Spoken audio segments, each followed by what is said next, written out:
ఇక బీఆర్ఎస్ ఆవిర్భావ సభ తర్వాత కేసీఆర్ కు తన కుమార్తె ఎమ్మెల్సీ కవిత ఓ లేఖ రాసింది. ప్రస్తుతం బీఆర్ఎస్ లో కవిత లేఖ అయితే హాట్ టాపిక్ గా మారుతోంది. సభ నిర్వహించిన తీరుపై తన అభిప్రాయాన్ని లేఖలో స్పష్టంగా ప్రస్తావించింది కవిత. పార్టీ మీటింగ్ సక్సెస్ అయిందంటూనే లోపాలను బయటపెట్టింది.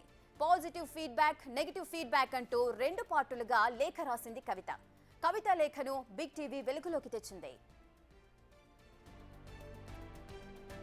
తెలంగాణ అంటే బీఆర్ఎస్, తెలంగాణ అంటే కేసీఆర్ అని మీరు బలంగా చెబుతారని చాలా మంది అనుకున్నారని కవిత తన తండ్రికి రాసిన లేఖలో పేర్కొంది. తెలంగాణ తల్లి విగ్రహం మార్పు, తెలంగాణ గీతంపై మాట్లాడతారని అనుకున్నట్టు కవిత ఆ లెటర్లో రాసుకొచ్చారు. కేసీఆర్ స్పీచ్ బాగుందంటూనే ఇంకొంచెం పంచ్ను క్యాడర్ ఎక్స్పెక్ట్ చేసిందని కవిత అన్నారు. ఉర్దూలో మాట్లాడకపోవడం, వక్ఫ్ బిల్లు మీద కవిత మాట్లాడకపోవడం నెగిటివ్గా మారిందంటూ కూడా కవిత ఈ లెటర్లో పేర్కొన్నారు. బీసీలకు 42% అంశం విస్మరించడం, ఎస్సీ వర్గీకరణపై మాట్లాడకపోవడము నెగిటివ్ అని ఆ లేఖలో ప్రస్తావించారు కవిత. ఇంత పెద్ద మీటింగ్కు పాత ఇన్ఛార్జీలను ఇవ్వడంపై కొన్ని నియోజకవర్గాల్లో నెగిటివ్ ఫీడ్బ్యాక్ వచ్చిందని కవిత తన లేఖలో రాసుకొచ్చారు. ఇక లోకల్ బాడీ ఎన్నికలకు సంబంధించి కూడా మాట్లాడారు. ఈ లోకల్ బాడీ ఎన్నికల్లో ఈ ఇన్ఛార్జీలే బీ ఫామ్స్ ఇస్తారని కూడా ప్రచారం చేసుకుంటున్నారన్నారు. ఇక ఎంపీటీసీ, జెడ్పీటీసీ, ఎంపీపీలుగా ఉండాలనుకునే వాళ్ళు రాష్ట్ర నాయకత్వమే బీ ఫామ్ ఇవ్వాలని కోరుతున్నారంటూ కూడా కవిత ఆ లెటర్లో రాశారు.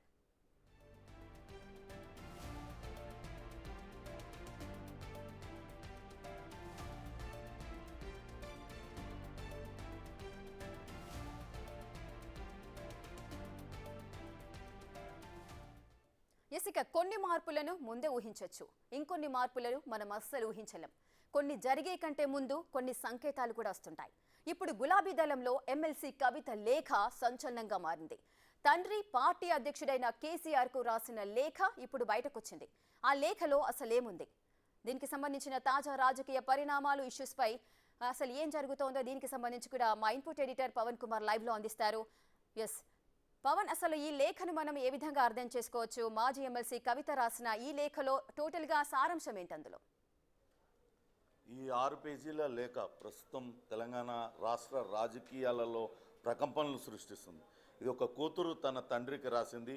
ఒక పార్టీ అధ్యక్షుడికి, ఆ పార్టీలో సుశిక్షితులైన ఒక సైనికురాలుగా పనిచేసిన కవిత, మాజీ ఎంపీ, మాజీ ఎమ్మెల్సీ కవిత రాసిన లేఖ. వాస్తవానికి ఈ లేఖలో అనేక అంశాలు జనబాహుల్యంలో రెగ్యులర్గా చర్చ జరుగుతున్నవి. బీఆర్ఎస్ పార్టీలో అంతర్గతంగా బీఆర్ఎస్ నేతలు కూడా చర్చించుకునే అంశాలే కవిత కూడా ఈ లేఖలో పేర్కొనింది. ముందుగా కొన్ని పాజిటివ్ విషయాలంటూ ఆమె ఈ లేఖను ప్రారంభించారు. ఆ లేఖలో ఇటీవల జరిగిన బీఆర్ఎస్ రజతోత్సవ సభ సక్సెస్ పైన శుభాకాంక్షలు తెలియజేస్తూ ఆమె ఈ లేఖను మొదలుపెట్టారు. ఆ లేఖలో ఇప్పటికే క్యాడర్లో ఉత్సాహం, ఏదైతే ఆ సభ నిర్వహణ తర్వాత క్యాడర్లో ఉత్సాహం నెలకొని ఉందంటూ మొదలుపెట్టారు. క్యాడర్ పూర్తిగా కేసీఆర్ మొత్తం మాట్లాడే ప్రసంగం అంతా అయిపోయే వరకు ఆశాంతం శ్రద్ధగా విన్నారంటూ ఆమె అందులో పెట్టారు. ఆపరేషన్ కగార్ పైన అటు కేసీఆర్ స్పందించిన తీరు బాగుంది అంటూ ఆమె మెచ్చుకున్నారు. అట్లనే కాంగ్రెస్ ఎక్కడ ఫెయిల్ అయింది, కాంగ్రెస్ ఫెయిల్ అయిన తీరును మీరు చెప్పడం చాలా నచ్చింది, ఇదంతా కూడా నచ్చింది అంటూ కూడా చెప్పారు. ఇంకా వేరే విషయాలను కూడా ప్రస్తావించారు. బీజేపీతో అటు బీఆర్ఎస్ పార్టీ ఇటీవల వ్యవహరిస్తున్న తీరు కావచ్చు, వక్ఫ్ బిల్ పైన బీఆర్ఎస్ పార్టీ మాట్లాడకపోవడం పైన, దీనిపైన కూడా మాట్లాడారు. ప్రస్తుతం మనతో ఈ అంశాలపైన మాట్లాడేందుకు టీఐడి కార్పొరేషన్ మాజీ చైర్మన్, బీఆర్ఎస్ సీనియర్ నాయకుడు రాహుల్ శ్రీధర్ రెడ్డి మనతో ఉన్నారు. నమస్తే శ్రీధర్ రెడ్డి గారు. నమస్కారం, చెప్పండి. శ్రీధర్ రెడ్డి గారు, మనం చూస్తున్నాం కవిత రాసిన లేఖ ప్రస్తుతం తెలంగాణ రాజకీయాలలో చాలా హాట్ టాపిక్గా మారింది. అనేక విషయాలను ప్రస్తావించారు. ఇటీవల కాలంలో బీఆర్ఎస్ పార్టీ అటు ఎమ్మెల్సీ ఎన్నికల్లో పోటీ చేయకపోవడం, ఆ పాత ఇన్ఛార్జీలకే మళ్ళా అధికారాన్ని ఇవ్వడం, అంటే ఆ బీ ఫామ్లు ఇచ్చే అధికారాన్ని ఇవ్వడం కావచ్చు, ఇవన్నీ కూడా ప్రస్తావించారు. ఈ లేఖను ఎలా చూడారంటారు? మీరు ఏ లేఖ అయితే చెప్తున్నారు, నేను ఇంతవరకు చూడలేదు. I'm out of the station. అంటే నేను పూర్తిగా చూసిన తర్వాత సమాచారం ఏమైనా ఉంటే దాని మీద పార్టీ స్పందిస్తుంది. I have not seen the letter at all. నేను మీకు కొన్ని విషయాలు చెప్తానండి. ఆమె లేఖలో ఏమని ప్రస్తావించారనే విషయాలు నేను చెప్తాను. ఇవన్నీ కూడా నెగిటివ్ ఫీడ్బ్యాక్ కింద కొన్ని మాటలు ఆమె మాట్లాడారు. మొన్న సభలో ఉర్దూలో మాట్లాడకపోవడం అందులో మొదటిది, వక్ఫ్ బిల్ పైన మాట్లాడకపోవడం, అలానే బీసీలకు 42% రిజర్వేషన్ల అంశం పైన అటు సభలో ప్రస్తావన లేకపోవడం, ఎస్సీ వర్గీకరణ అంశం పైన మాట్లాడకపోవడం, మళ్ళా ఇంత పెద్ద మీటింగ్కు మళ్ళా పాత ఇన్ఛార్జీలని నియమించడం వల్ల ఉద్యమకాలం నుంచి 2001 పార్టీ మొదలుపెట్టినప్పటి నుంచి ఉన్న ఉద్యమకారులు, అసలైన ఉద్యమకారుల్ని తిరిగి మరోసారి విస్మరించినట్లయింది అనేది ఒకటి. ఇంకోటి ముఖ్యమైనది, అటు బీజేపీ మీద కేవలం 2 నిమిషాలు మాట్లాడారు, అది కూడా ఘాటైన విమర్శలు చేయలేదు అనేది నా వ్యక్తిగత భావన. ఇంకా గట్టిగా మాట్లాడుంటే బాగుండేది. ఎమ్మెల్సీ ఎన్నికల్లో బీజేపీ మనం పోటీ చేయకపోవడం అంటే బీఆర్ఎస్ తర్వాత బీజేపీతో పొత్తు పెట్టుకుంటుందా అనే చర్చ క్యాడర్లో జరుగుతుందంటూ ఆమె లేఖలో కొన్ని విషయాలను ప్రస్తావించారు. వీటిపైన మీరేమంటారు? అదే చెప్తున్నా కదా, మీరు చెప్పినటువంటి అంశాలన్నీ కూడా నేను విన్నాను. బట్ అవి కవిత గారు రాశారని చెప్పేసి మీరు అంటున్నారు. ఇఫ్ షుడ్ హ్యావ్ రిటర్న్ వారు ఒక స్టేట్మెంట్ ఇస్తే నేను మాట్లాడుండేవాడిని. నేను చూడలేదు, ఎందుకంటే మీకు ముందే చెప్పాను కదా, I'm out of station, I have not followed anything of that. అదేమన్నా అంశాలు ఉంటే పార్టీ స్పందిస్తుంది. అంశాలు అవన్నీ ఇంకా ఒకసారి ప్రాపర్లీ వారే స్టేట్మెంట్ ఇస్తే దాని గురించి రెస్పాండ్. బీజేపీ ఇటీవల బీజేపీని ఆల్టర్నేట్ గా భావిస్తున్నారు బీఆర్ఎస్ కి అనే భావన కార్యకర్తల్లో ఉంది అనేది ఆమె ఇందులో ప్రస్తావించారు. అది లేదంటారా మీరు ఒక బీఆర్ఎస్ సీనియర్ నాయకుడిగా? వారు ఏం రాశారో నాకు తెలియదు, కానీ తెలంగాణ రాష్ట్రంలో బీఆర్ఎస్ కు ఇవాళ కాంగ్రెస్ ప్రభుత్వ పాలనని ప్రజలు చూశారు. 18 నెలలు నిరుత్సాహంలో ఉన్నారు. కాంగ్రెస్ ఏ ఒక్క అంశాన్ని కూడా పూర్తి స్థాయిలో ప్రజలకు అమలు చేయలేదు.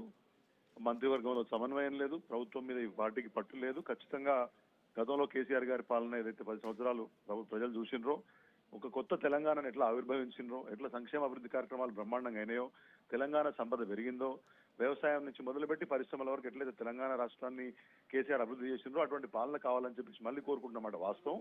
అది అందరి మనసుల్లో ఉంది, కాంగ్రెస్ పార్టీ నాయకుల మనసుల్లో కూడా ఉంది. వాళ్ళే సమయం గడుపుతా ఉన్నారు, పొద్దుపుస్తూ ఉన్నారు తప్పితే వాస్తవానికి రాష్ట్రంలో పాలన ఉన్నట్టు కూడా అనిపిస్తలేదు. కాబట్టి జనబాహుల్యంలో ఉన్న మాట ఖచ్చితంగా బీఆర్ఎస్ అనేది ప్రత్యామ్నాయంగా ఉంటుందనేది, బీజేపీ రాష్ట్రంలో ఏముంది ఏం లేదనేది మనకంటే ఎక్కువ ప్రజలలో బ్రహ్మాండ ఆలోచన ఉంది. కాబట్టి ఎవరేం మాట్లాడినా ఈ లేఖకు సంబంధించి సమాచారం లేదు. ఎమ్మెల్సీ ఎలక్షన్ లో పోటీ చేయకపోవడం మనం బీజేపీకి హెల్ప్ చేశామనే మెసేజ్ బలంగా ప్రజల్లోకి వెళ్ళింది. చెప్తున్నా మీకు మిత్రమా, ఇప్పుడు చాలా అంశాలు రాశారని మీరు చెప్తున్నారు, నేను చూడలేదు, I'm not in the station. చూసిన తర్వాత ఒకవేళ పార్టీ నుంచి ఆ స్టేట్మెంట్ సమాచారం వస్తే నేను ఖచ్చితంగా మీతో మాట్లాడతాను. కానీ ఇప్పుడు మీరు చెప్పిన అంశాలు ఏంటంటే ఎమ్మెల్సీ ఎలక్షన్స్ ఇవన్నీ కూడా చాలా అంశాలు ఉన్నాయి. What ever I have not seen that. కాకపోతే తెలంగాణ రాష్ట్రంలో ఇవాళ ప్రజలు మళ్ళీ బీఆర్ఎస్ ని కేసీఆర్ పాలన కొట్టుకుంటారు, అంతవరకు నేను చెప్పగలుగుతాను.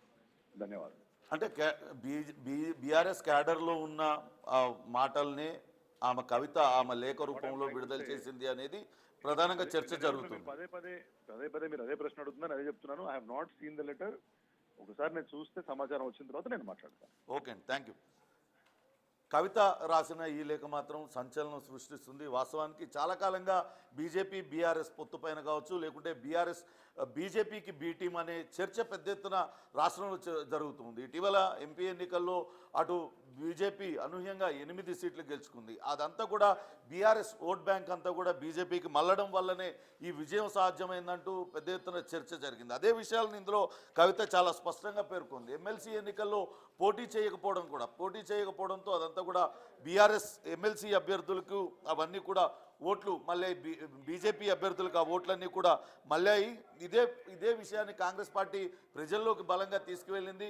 అటు బీఆర్ఎస్ క్యాడర్ కూడా భవిష్యత్తులో తెలంగాణలో బీఆర్ఎస్కు అటు ఆల్టర్నేటివ్ బీజేపీనే అనే విషయం అనుకుంటున్నారనే విషయాలన్నింటినీ కూడా కవిత ప్రస్తావించింది. వాస్తవానికి ఇవన్నీ కూడా చాలా రోజులుగా చర్చ జరుగుతూ ఉన్నవే.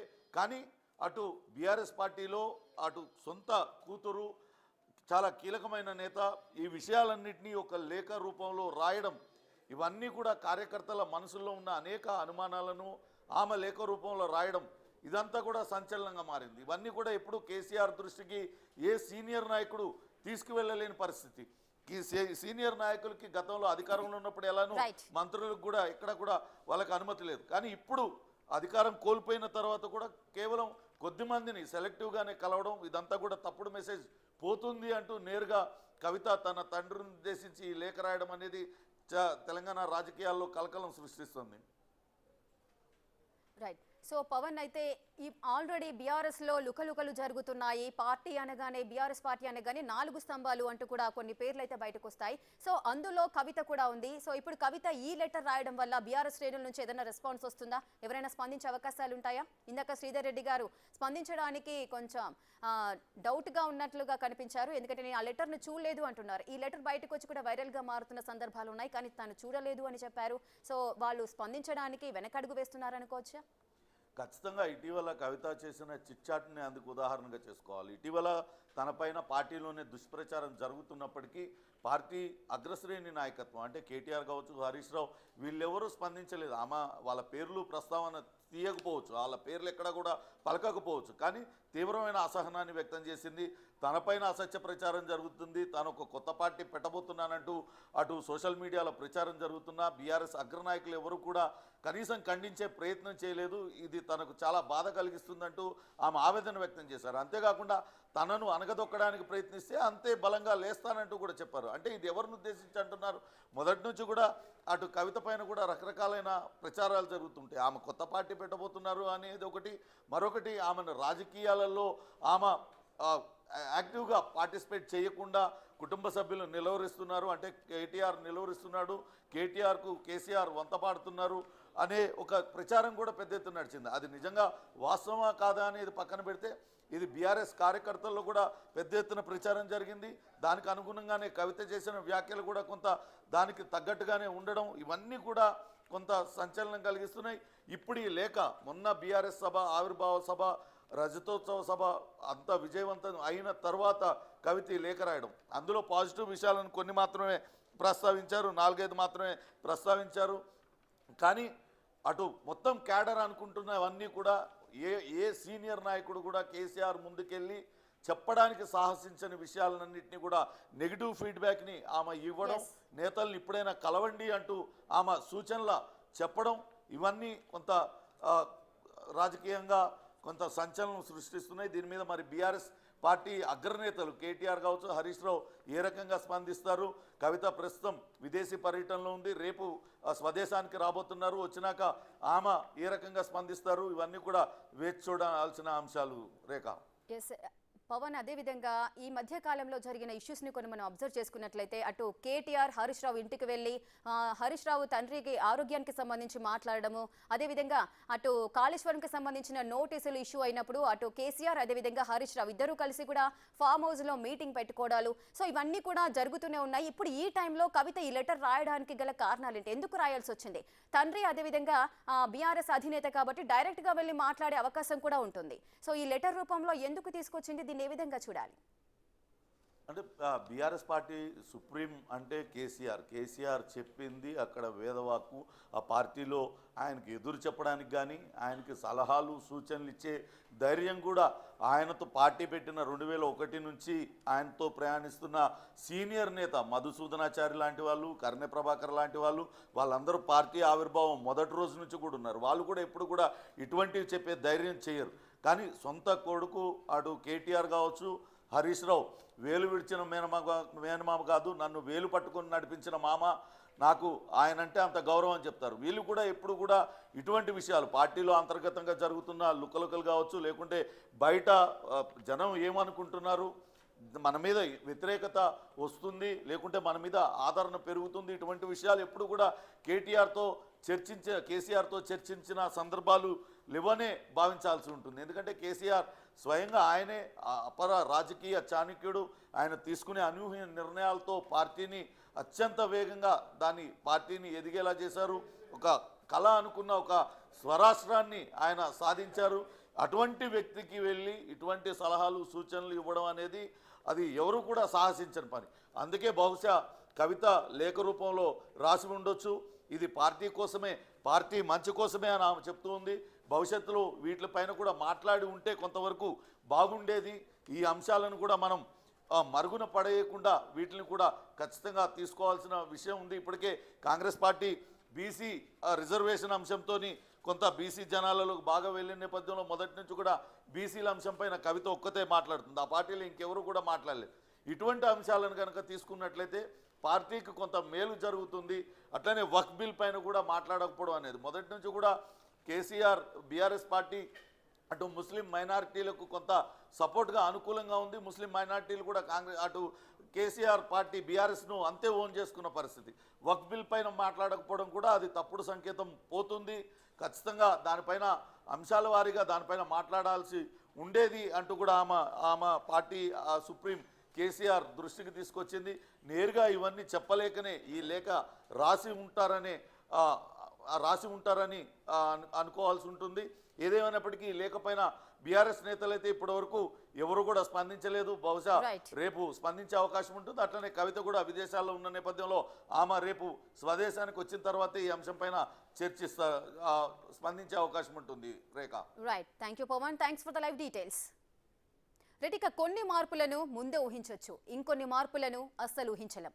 కొన్ని జరిగే కంటే ముందు కొన్ని సంకేతాలు వస్తుంటాయి. ఇప్పుడు గులాబీ దళంలో ఎమ్మెల్సీ కవిత లేఖ సంచలనంగా మారింది. తండ్రి పార్టీ అధ్యక్షుడైన కేసీఆర్ కు రాసిన లేఖ ఇప్పుడు బయటకొచ్చింది. ఆ లేఖలో అసలేముంది?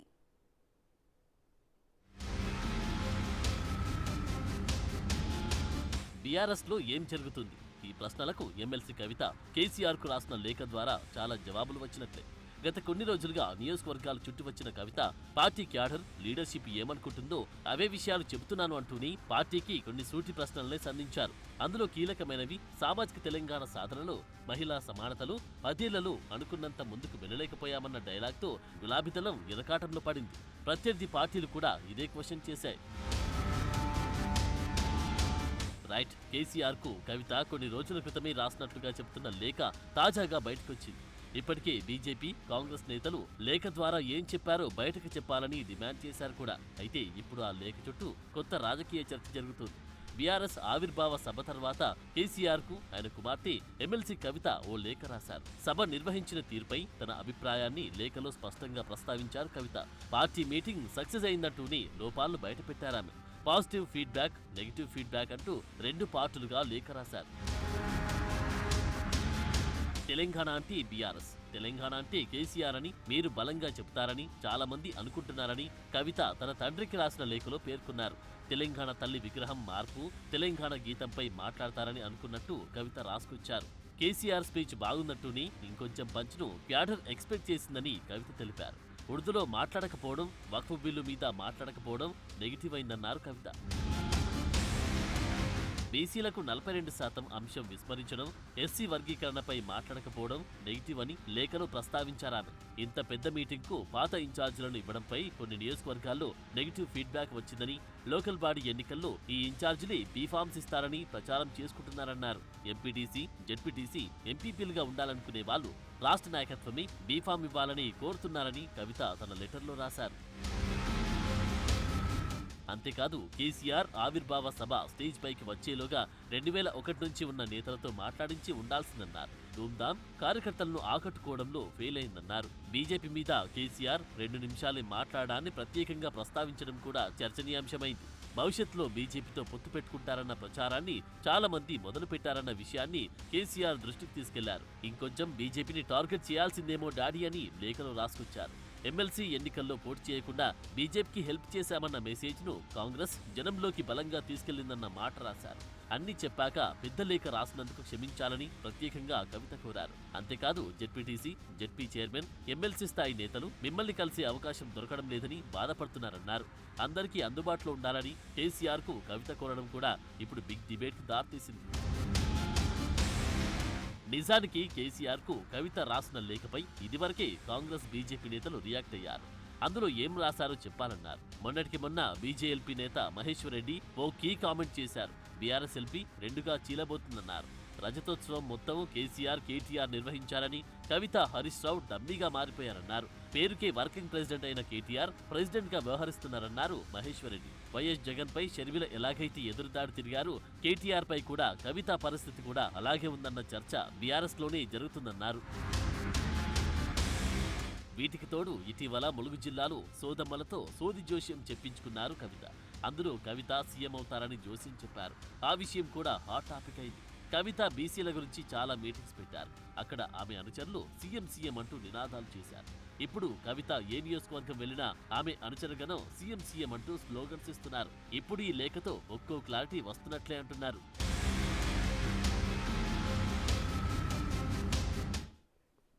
రెటిక గులాబీ దళంలో ఎమ్మెల్సీ కవిత లేఖ అయితే ఇప్పుడు సంచలనంగా మారింది. తండ్రి పార్టీ అధ్యక్షుడైన కేసీఆర్ కు రాసిన లేఖ ఇప్పుడు బయటకు వచ్చింది. అసలు ఆ లేఖలో ఏముంది? గ్రాడ్యుయేషన్ డే కోసము వాళ్ళ కుమారుడి గ్రాడ్యుయేషన్ డే కోసం ఫారెన్ వెళ్ళిన కవిత ఆ ఫారెన్ టూర్ కంటే ముందే ఈ లేఖ రాసిందా, లేదంటే తను వెళ్ళిన టైంలోనే ఈ లేఖ బయటికి రావాలి అని తన ఆదేశాల మేరకు ఇది బయటకు వచ్చిందా? అసలు ఏం జరిగింది? ఈ లేఖ ఇప్పుడు బయటకు రావడానికి గల కారణాలేంటి? దీనికి సంబంధించిన అనాలిసిస్ అందించడానికి మనతో పాటు సిద్ధంగా ఉన్నారు మా ఎగ్జిక్యూటివ్ ఎడిటర్ అశోక్ లైవ్ లో. సో అశోక్ గారు, ఇప్పుడు మనము ఈ లేఖని ఏ విధంగా అర్థం చేసుకోవచ్చు? ఈ లేఖని ఆ టూర్ కంటే ముందు, అంటే ఫారెన్ టూర్ కంటే ముందే కవిత రాసి వెళ్ళిందా? తన ఆదేశాల మేరకే తను ఇక్కడ లేనప్పుడు ఆ లేఖ బయటకు రావాలి అని తను చెప్పిన ఆదేశాల మేరకు ఈ లేఖ బయటకు వచ్చిందా? దాని గురించి మాట్లాడే ముందు యాక్చువల్లీ తెలంగాణ పాలిటిక్స్లో ఇవాళ బిగ్ టీవీ ఒక సెన్సేషన్ క్రియేట్ చేసింది. ఏదైతే లేఖ కవిత తన తండ్రికి రాసిన లేఖని బిగ్ టీవీ బ్రేక్ చేయటం కావచ్చు, దాన్ని మొత్తం కూడా ఈ లెటర్ ఎలా వచ్చింది, ఏంటి, ఎందుకు రాయాల్సి వచ్చింది, దీని మీద ఎంటైర్ కూడా మనం రిపోర్ట్ చేసిన సందర్భంలో ఎంటైర్ తెలంగాణ పాలిటిక్స్లో ఇది ఒక సంచలనం అయింది. మొత్తం బిగ్ టీవీ కథనాలు ఒక విధంగా ఇటు బీఆర్ఎస్ పార్టీతో పాటు ఇటు కాంగ్రెస్ పార్టీ ఇటు బీజేపీలో కూడా విపరీతమైన డిస్కషన్కి కారణమైంది. సోషల్ మీడియా మొత్తం కూడా బిగ్ టీవీ గురించి డిస్కస్ చేసుకుంటూ ఉన్నారు. సరే, ఈ లెటర్ ఎలా వచ్చింది బిగ్ టీవీకి అనేది ఆ సోర్సెస్ మనం చెప్పకూడదు, కానీ బీఆర్ఎస్ పార్టీలో ఉన్న ముఖ్యమైన నేతల నుంచే ఇది మనకు వచ్చింది. అది కవిత వైపు నుంచి కాదు, కవిత కావాలని పంపింది కూడా కాదు. బీఆర్ఎస్ ముఖ్య నేతల నుంచే అది బిగ్ టీవీ మీద నమ్మకంతో వాళ్ళు మనకి దాన్ని పంపించారు. సో దాన్ని మనం రివీల్ చేయగలిగాం అంతే తప్ప బీఆర్ఎస్ని మనం ఎక్కడా కూడా తప్పుగా చూపించే ప్రయత్నం ఎక్కడా కూడా చేయలేదు. కానీ బిగ్ టీవీ ప్రసారం చేసిన ఈ కథనం, కవిత రాసిన ఈ లేఖ ఇది నిజమై ఉండదేమో అని చాలామంది డిస్కస్ చేశారు. చాలామంది బిగ్ టీవీ కథనాల మీద చర్చించుకుంటూ ఉన్నారు. ఇది నిజమై ఉండదేమో, బహుశా ఇది క్రియేట్ చేసింది అయి ఉంటుందేమో, ఫేక్ లెటర్ అయి ఉంటుందని కొంతమంది డిస్కస్ చేసుకుంటున్నారు. కానీ ఇప్పుడు అందరికీ కూడా క్లారిటీ వచ్చింది. బిగ్ టీవీ ప్రసారం చేసిన తర్వాత ఎంటైర్ మీడియా, తెలుగులో ఉన్న ఎంటైర్ శాటిలైట్ మీడియాలో ఉన్న అన్ని ఛానల్స్ కూడా ఈ లెటర్ని, బిగ్ టీవీలో టెలికాస్ట్ అయిన లెటర్ని యాజిటీస్గా వాడుకునే ప్రయత్నం చేస్తున్నారు. దాన్ని బ్రేక్ చేసే ప్రయత్నం చేస్తూ ఉన్నారు అన్ని ఛానల్స్ అన్నీ కూడా. సో ఇప్పుడు అందరికీ కూడా క్లారిటీ వచ్చింది, ఇది కవిత రాసిన లేఖ. సో దాన్ని బిగ్ టీవీ బ్రేక్ చేసింది అన్న విషయాన్ని. సో ఇది ఒక సంచలనం అవుతోంది. సరే, ఎందుకు ఈ లేఖ రిలీజ్ చేయటం వల్ల ఏంటి ఉపయోగం అనేది కూడా మనం ఒకసారి డిస్కస్ చేసుకోవాల్సి ఉంటుంది. ఇప్పుడు రకరకాల చర్చ ఏంటంటే బీఆర్ఎస్ నేతలు ఎవరో కావాలని కుట్ర ప్రకారం రిలీజ్ చేసి ఉంటారు అనేది ఒక చర్చ. రెండోది, కవితే కావాలని రిలీజ్ చేయించుకుని ఉంటుంది, తన అసంతృప్తి మొత్తాన్ని బయటికి చెప్పే ప్రయత్నం చేస్తుంటుంది అనేది రెండో చర్చ. అయితే ఇది 2వ తేదీ రాసిన లెటర్ని బిగ్ టీవీ దాదాపు ఇవాళ 22వ తేదీ అనుకుంటా, దాదాపు ఇవాళ మనం 20 రోజుల తర్వాత మనం సంపాదించగలిగాం. సో దాన్ని మనం బ్రేక్ చేసుకోగలిగాం. మనం బ్రేక్ చేసిన గంట తర్వాత నుంచి వేరే ఛానల్స్ అన్నీ కూడా దాన్ని అదే క్రమంలో టెలికాస్ట్ చేస్తూ వచ్చాయి. ఒకవేళ ఉద్దేశపూర్వకంగా వాళ్ళే రిలీజ్ చేస్తే ఎప్పుడో రావాలి కదా. ఇది 2వ తేదీ లెటర్ రాశారంటే 3వ తేదీయో 4వ తేదీయో అది బయటికి రావాల్సి ఉంటుంది. కానీ బిగ్ టీవీ బ్రేక్ చేసిన తర్వాత మాత్రమే ఇది ఎట్లా వస్తుంది బయటికి అనేది ఒకసారి డిస్కస్ చేసుకోవాల్సిన అంశం. కవిత తనకు తానుగా తాను తండ్రికి రాసిన లేఖని రిలీజ్ చేసే అవకాశం ఎట్టి పరిస్థితుల్లో కూడా ఉండదు. ఎందుకంటే అది చాలా సీరియస్ ఇష్యూ. ఇది బయటకు వస్తే చాలా ఇబ్బందికరమైన అంశం ఉంటుందన్న విషయం కవితకి తెలుసు. ఖచ్చితంగా ఎంత అసంతృప్తి ఉన్నా కూడా తండ్రికి రాసిన లేఖని, ఆ సీక్రెట్ విషయాన్ని ఆవిడ బయటకైతే ఎక్కడ కూడా రివీల్ చేసే అవకాశం లేదు. సో ఇది బీఆర్ఎస్ పార్టీ నుంచే మనకు వచ్చింది. ఇప్పుడు ఈ లెటర్ రిలీజ్ చేయడం ద్వారా ఇందులో బీఆర్ఎస్ పార్టీలో ఉన్న అంతర్గత కలహాలు కావచ్చు, కుమ్ములాటలు కావచ్చు, కొంత అసంతృప్తులు కావచ్చు, ఇవన్నీ కూడా బయటికి వ్యక్తమయ్యాయి. రెండోది, కవిత పార్టీలో సాటిస్ఫాక్షన్తో లేదు. లిక్కర్ కేసులు అరెస్ట్ అయ్యి జైలు నుంచి బయటకు వచ్చిన తర్వాత ఆవిడ చాలా డిస్కంఫర్ట్గా ఉన్నారు అనేది ఈ లేఖను బట్టి చాలా క్లియర్గా అర్థమవుతుంది. ఎందుకంటే తండ్రికి 6 పేజీల సుదీర్ఘ లేఖ రాయటం, అందులో పార్టీలో తప్పు ఒప్పులు ఎత్తి చూపించే ప్రయత్నం చేయటం, తండ్రికి నేరుగా చెప్పే ధైర్యం బహుశా కూతురుగా ఆవిడకు ఉండకపోవచ్చు. సో ఆవిడకే కాదు, ఎవరికి కూడా ఉండదు. కేసీఆర్తో నేరుగా మాట్లాడి పార్టీలో ఉన్న ఈ లోపాలు సరిదిద్దండి అని చెప్పే గట్స్ అనేవి పార్టీలో ఏ ఒక్కరికి కూడా ఉండే అవకాశం లేదు. అందువల్ల ఇంత పెద్ద లేఖని కవిత రాసే ప్రయత్నం చేశారు. ఆ లేఖలో పార్టీలో ఉన్న నెగిటివ్ పాయింట్స్ అన్నింటినీ కూడా ఎత్తి చూపించే ప్రయత్నం చేశారు. పర్టికులర్గా బీజేపీ అంశానికి సంబంధించి, ప్రధానంగా కాంగ్రెస్ పార్టీ ఎమ్మెల్సీ ఎన్నికల్లో మనం పోటీ చేయకపోవటం పట్ల మనం పరోక్షంగా బీజేపీతో కలిసిపోయామని, బీజేపీకి ఓట్లు వేయించాం, భవిష్యత్తులో బీజేపీతో పొత్తు పెట్టుకుంటామన్న అంశాన్ని కాంగ్రెస్ పార్టీ జనాల్లోకి విపరీతంగా తీసుకెళ్ళిపోయింది. దాన్ని తిప్పికొట్టడంలో మనం ఫెయిల్ అయిపోయాము అనేది ఒకటైతే, రెండోది బీజేపీ మీద మీరు పార్టీ ఆవిర్భావ సభలో 2 నిమిషాలు మాత్రమే మాట్లాడటం. గతంలో మోడీ అంటే చాలు ఇంత పెద్ద ఎత్తున లేచి, బీజేపీ నేతలు అంటే చాలు ఇంత పెద్ద ఎత్తున లేచి మాట్లాడే కేసీఆర్ లాంటి వ్యక్తి బీజేపీ పైన కేవలం 2 నిమిషాలు మాట్లాడటం అనేది చాలా ఇబ్బందికరంగా మారింది. అది నెగిటివ్గా కూడా మారింది అనేది కవిత రాసిన లేఖలో అంశం. సో ఇది ఎవ్వరూ ఇంతవరకు ప్రస్తావించిన అంశం. బయట కాంగ్రెస్ పార్టీ ఎన్ని ఆరోపణలు చేసినా కూడా అది పెద్దగా జనాలకు కనెక్ట్ కాదు. ఎందుకంటే అధికారంలో ఉన్న పార్టీ కాబట్టి వీళ్ళకి అపోనెంట్ అయిన బీఆర్ఎస్ గురించి మాట్లాడుతూ అనుకుంటారు.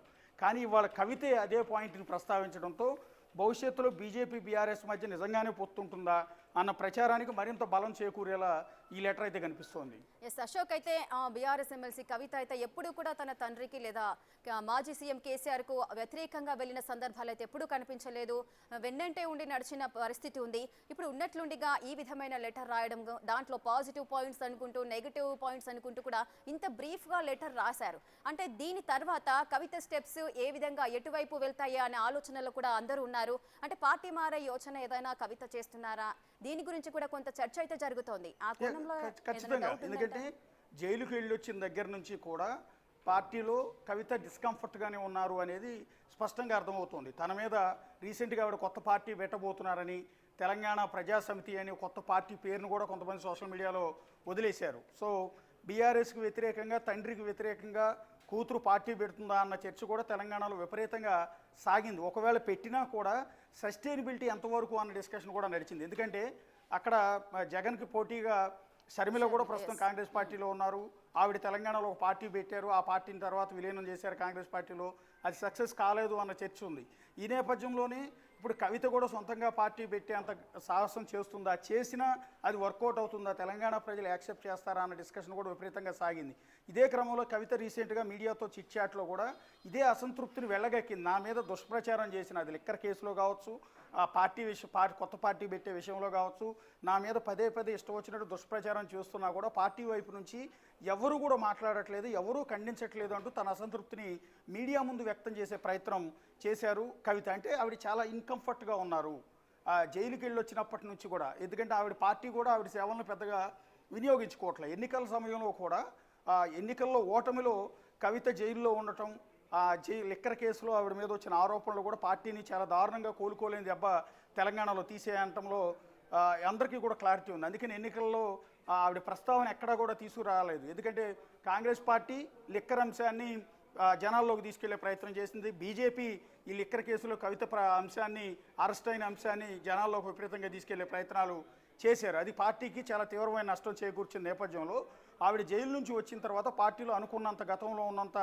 ఆవిడ ప్రయారిటీ అనేది తగ్గింది అనేది ఆవిడ అసంతృప్తి. ఆవిడ గురించి ఎంతమంది ఎన్ని మాట్లాడుతున్నా, ఆరోపిస్తున్నా పార్టీ పట్టించుకోవట్లేదు అనే అసంతృప్తి ఆవిడలో చాలా ఎక్కువగా ఉంది. అందుకనే ఇవాళ ఈ లెటర్లో తన అసంతృప్తి మొత్తాన్ని కూడా వ్యక్తం చేసే ప్రయత్నం, తండ్రికి నేరుగా చెప్పే ధైర్యం, గడ్స్ అనేది ఉండకపోవచ్చు. ఆ ధైర్యం అనేది కేసీఆర్కి నేరుగా చెప్పే అవకాశం లేదు. పార్టీలో ఉన్న లోపాలు, పర్టికులర్గా బీజేపీ అంశం, బీజేపీతో దగ్గరగా ఉండటం కావచ్చు, బీజేపీ గురించి మాట్లాడకపోవటం కావచ్చు, బీజేపీతో భవిష్యత్తులో పొత్తు పెట్టుకుంటున్నారన్న ప్రచారం విషయంలో కావచ్చు, ఎన్ని అంశాలు నేరుగా కవిత తండ్రికి చెప్పలేదు కాబట్టి ఈ విధంగా లేఖ రూపంలో రాసింది. ఇది ఖచ్చితంగా పార్టీకి ఇబ్బందికరమైన అంశమే, పార్టీకి చాలా నష్టం చేకూర్చే అంశమే. దీన్ని డ్యామేజ్ కంట్రోల్కి బీఆర్ఎస్ ఏం చేయబోతుంది అనేది ఇప్పుడు మనం ఒకసారి చూడాల్సి ఉంటుంది. ఇది లెటర్లు నిజం కాదు, అది ఫేక్ లెటర్ అని చెప్పించబోతున్నారా, లేకపోతే కవితతోనే ప్రెస్ మీట్ పెట్టిస్తారా, కవితతోనే స్టేట్మెంట్ ఇప్పిస్తారా, లేకపోతే నేరుగా కేటీఆర్ మాట్లాడతాడా, హరీష్ రావు మాట్లాడతారా, పార్టీ వైపు నుంచి ఇంకెవరితోనో మాట్లాడిస్తారా, డ్యామేజ్ కంట్రోల్ కింద ఏం చేయబోతున్నారు అనేది ఫర్దర్ ఇంట్రెస్టింగ్గా ఉంది. ఎస్ అశోక్, అదేవిధంగా అసలు ఈ లేఖ ఫేకా ట్రూనా అనేది కూడా నిజాలైతే ఇంకా బయటకు రావాల్సిన అవసరం ఉంది. సో ఒకసారి మనము బీఆర్ఎస్ పార్టీ గురించి ఒకసారి మనం మాట్లాడుకున్నట్లయితే, అంటే ఇటువంటి సిచ్యువేషన్స్లో ఈ లేఖ బయటికి వచ్చిన తర్వాత అసలు గతంలో ఏం జరిగింది అనే దాని గురించి కూడా చాలా మంది ఆలోచిస్తూ ఉంటారు. ఇంతకుముందు కూడా హరీష్ రావు పార్టీ మారుతున్నారు అన్న టాక్ వచ్చింది. తర్వాత మీడియా అడిగిన ప్రశ్నలకు కూడా పార్టీ మారే ఆలోచన లేదు, కేసీఆర్ ఏది చెప్తే శిరసావకుండా అదే నేను పాటిస్తాను అని చెప్పారు. ఒకవేళ కేటీఆర్ సీఎం అయితే మీరు ఏం చేస్తారు అని అడిగినప్పుడు కూడా దాన్ని కూడా నేను అనుమతిస్తాను అంటూ కూడా తను చెప్పిన సందర్భాలు ఉన్నాయి. సో ఇప్పుడు కవిత లెటర్ బయటకు వచ్చిన తర్వాత ఈ పరిణామాలన్నీ కూడా ఒకసారి కూడా ఏ విధంగా చూడొచ్చు? అంటే బీఆర్ఎస్ ఎమ్మెల్సీ కవితను కూడా మీరు సీఎం అంటూ కూడా కొంతమంది బీఆర్ఎస్ శ్రేణులు కూడా ప్రోత్సహించిన సందర్భాలు కూడా నెలకొన్నాయి. ఈ ఇష్యూని ఏ విధంగా చూడొచ్చు? ఎస్, ఖచ్చితంగా రాజకీయాల్లో ఏదైనా సాధ్యమే. బీజేపీతో పొత్తు పెట్టుకోవటం కూడా సాధ్యమే, లేకపోతే బయటికి రావటమో సాధ్యమే. ఎందుకంటే ఈ ఆంధ్రప్రదేశ్ పాలిటిక్స్ చూసిన తర్వాత ఎక్కడ ఏ రాష్ట్రంలోనైనా సరే ఇది సాధ్యమే అనిపిస్తుంది. కుటుంబంలోంచి ఒకళ్ళు చీలిపోయి ఇంకొకళ్ళు పార్టీ పెట్టుకోవటం అనేది అన్ని రాష్ట్రాల్లో చూస్తూనే ఉన్నాం. ఫర్ ఎగ్జాంపుల్ మహారాష్ట్రలో ఉంది. అజిత్ పవార్ శరద్ పవార్ నుంచి విడిపోయి ఆయన బయటకు వచ్చి వీళ్ళతో కలిశారు, బీజేపీతో కలిసి ఆయన అలయన్స్ పెట్టుకున్నారు. సో అదే క్రమంలో ఆయన సొంత పార్టీ పెట్టారు. అజిత్ పవార్ ఆ పేరుతోని ఆయన సొంతంగా పార్టీ పెట్టుకునే ప్రయత్నం చేశారు. అన్నదమ్ములు ఇద్దరు కూడా అక్కడ విడిపోయారు. అట్లాగే ఆంధ్రప్రదేశ్ పాలిటిక్స్లో మనం చూస్తూ ఉన్నాం.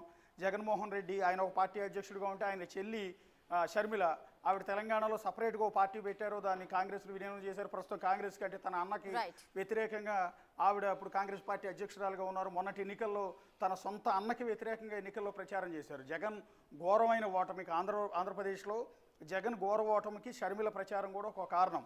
సో ఇద్దరు చెల్లెళ్ళు సునీత కావచ్చు, షర్మిల కావచ్చు, ఇద్దరు కూడా విపరీతంగా నెగిటివ్ ప్రచారం చేయటం కూడా జగన్కి చాలా డ్యామేజ్ అయింది. కాబట్టి రాజకీయాల్లో ఏదైనా సాధ్యమే. ఇవాళ అన్నా చెల్లెళ్ళు విడిపోయి వేరు పార్టీలు పెట్టుకోవచ్చు, అన్నదమ్ములు విడిపోయి వేరు పార్టీలు పెట్టుకోవచ్చు, ఏదైనా సాధ్యమే రాజకీయాల్లో. అందువల్ల తెలంగాణ పాలిటిక్స్లో కూడా పర్టికులర్గా కేసీఆర్ ఫ్యామిలీ గత 10 ఏళ్ళు అధికారంలో ఉంది కాబట్టి ఎక్కడ డిస్టర్బెన్స్ అనేది లేదు. అది హరీష్ రావు విషయంలో కావచ్చు, లేకపోతే కేటీఆర్ విషయంలో కావచ్చు, కవిత విషయంలో కావచ్చు. ఎప్పుడైతే పార్టీ ఓటమి పాలైందో పార్టీ కేడర్లో ఆటోమేటిక్గా నీరసం వస్తూ ఉంటుంది. మళ్ళీ గెలుస్తుందా లేదో, అధికారంలోకి ఎప్పుడు వస్తుందో లేదో గ్యారంటీ లేని పరిస్థితుల్లోనే ఇట్లాంటివన్నీ కూడా బయటకు వస్తాయి. అసంతృప్తులు బయటకు వస్తాయి. ఎవరైతే ఇంతకుముందు ఇంతకాలం అనగదొక్కబడి పార్టీలో ప్రయారిటీ లేని వాళ్ళందరూ కూడా ఇప్పుడు గొంతు ఇప్పే ప్రయత్నం చేస్తారు. ఎందుకంటే పార్టీ ఆల్రెడీ ఓడిపోయి ఉంది కాబట్టి. ఎంపీ ఎన్నికల్లో ఒక్క ఎంపీ సీటు కూడా రాని పరిస్థితి ఉంటుంది. ఎమ్మెల్యే సాధారణ ఎన్నికల్లో అధికారాన్ని కోల్పోవాల్సి వచ్చింది. ఎమ్మెల్సీ ఎన్నికల్లో పోటీ చేయలేని పరిస్థితి వచ్చింది. రేపు లోకల్ బాడీస్లో పార్టీ పరిస్థితి ఏంటో అర్థం కాని సిచ్యువేషన్లో ప్రతి ఒక్కళ్ళు కూడా గొంతు ఇప్పుతారు. పార్టీ అధినేత మీద అవసరమైన తిరుగుబాట్లు చేస్తారు. అది కేవలం పార్టీ ఓడిపోయినప్పుడు మాత్రమే. పార్టీ అన్నీ బాగున్నప్పుడు, అధికారంలో ఉన్నప్పుడు ఎవరూ మాట్లాడరు. అధికారంలో లేనప్పుడు మాత్రమే. ఇప్పుడు ఫర్ ఎగ్జాంపుల్ ఆంధ్రప్రదేశ్లో జగన్ 150 సీట్లతో అధికారంలో ఉన్నప్పుడు పార్టీ నుంచి ఎవరో బయటకు వెళ్ళలేదు, ఎవరో గొంతెత్తలేదు. ఎప్పుడైతే అధికారం కోల్పోయారో విజయసాయి రెడ్డి లాంటి వ్యక్తి కూడా బయటకు వచ్చాడు పార్టీలోంచి. జగన్నే టార్గెట్గా ఇవాళ కామెంట్ చేసే పరిస్థితి ఉంది. అట్లాగే తెలంగాణ పాలిటిక్స్లో బీఆర్ఎస్లో కూడా ఏదైనా జరగచ్చు. అది హరీష్ రావు బయటకు వెళ్ళొచ్చు, లేదా కవిత వేరే పార్టీలో చేరొచ్చు, ఏదైనా జరిగే అవకాశం ఉంటుంది. హరీష్ రావు మీద ఆ పార్టీలోనే ఎప్పటి నుంచో విపరీతమైన డిస్కషన్, నెగిటివ్ క్యాంపెయిన్ ఆ పార్టీ వాళ్ళే చేస్తూ ఉంటారు. ఆయన బీజేపీలో చేరతాడని ఒకసారి, రాజశేఖర రెడ్డి బతుకున్నప్పుడు కూడా లాస్ట్ మినిట్లో ఇంకొద్ది కాలం కనుక రాజశేఖర రెడ్డి బతుకుంటే అప్పుడే హరీష్ రావు కాంగ్రెస్ పార్టీలో చేరుండేవాడని అప్పుడు కూడా విపరీతమైన ప్రచారం ఉంది. లాస్ట్ 10 ఏళ్ళు అంటే అధికారంలో ఉంది కాబట్టి పెద్దగా డిస్కషన్ లేదు. కానీ ఓటమి పాలైనప్పటి నుంచి హరీష్ రావు పాత్ర గురించి విపరీతమైన డిస్కషన్ ఆ పార్టీలోనే ఉంది నెగిటివ్గా. సో కేటీఆర్కి ఎట్లాగో పార్టీ పగ్గాలు అప్పచెప్తారు. భవిష్యత్తు సీఎం కేటీఆర్ కాబట్టి హరీష్ రావుకు ఉనికుండే అవకాశం లేదు కాబట్టి ఆయన ఖచ్చితంగా పార్టీని చీల్చేస్తారని, సపరేట్ పార్టీ పెడతారని, లేదా బీజేపీలో చేరతారని, ఇట్లా రకరకాల ప్రచారం రచ్చంతా కూడా ఉంది. సో ఇదే క్రమంలో ఇప్పుడు కవిత రాసిన లేఖ ఒక సంచలనంగా మారుతోంది. కవిత రాసిన నెగిటివ్ ఫీడ్బ్యాక్ ఏదైతే ఉందో అది పార్టీకి చాలా ఇబ్బందికరమైన అంశంగా మారుతుంది. Right, thank you Ashok, thanks for the details. రెటిక ఎమ్మెల్సీ కవిత రాసిన లేఖ తన తండ్రి బీఆర్ఎస్ అధినేత కేసీఆర్ కు రాసిన లేఖ అయితే ఇప్పుడు సంచలనంగా మారుతోంది. అసలు ఈ లేఖ నిజమా కాదా అనేది తేలాల్సి ఉంది. అదేవిధంగా ఈ లేఖపై బీఆర్ఎస్ శ్రేణులు ఏ విధంగా స్పందిస్తారో వేచి చూడాలి.